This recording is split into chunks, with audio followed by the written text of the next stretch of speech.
We have seen overnight President Joe Biden joining with European leaders in announcing tough economic sanctions against Russia.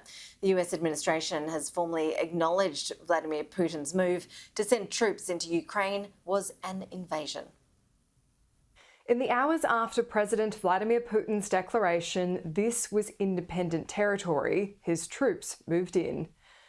As the soldiers crossed the Russia-Ukraine border, he maintained they are peacekeepers to protect Russian citizens. We will provide all type of assistance, including military assistance. If there is a conflict, of course, if it's necessary, we will follow through on the obligations that we undertook. The rest of Europe, though, is locked in agreement this is an invasion. We urge Russia in the strongest possible terms to choose the path of diplomacy. This is the most dangerous moment in European security for a generation. Although it took a full 24 hours for President Joe Biden to confirm this wasn't just an incursion. This is the beginning of a Russian invasion of Ukraine, as he indicated and asked permission to be able to do from his Duma.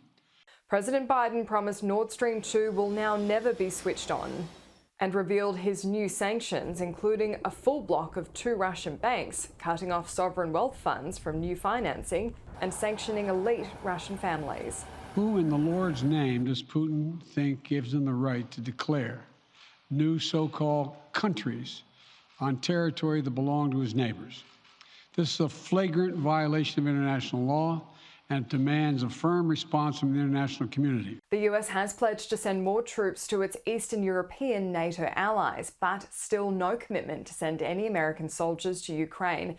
There has been the promise, though, that more sanctions could be coming.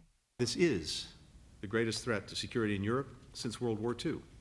The focus remains on diplomacy, but Russia and the US have acknowledged the planned summit between Joe Biden and Vladimir Putin for next week will likely not be happening. Annalise Nielsen, Sky News, Washington, DC.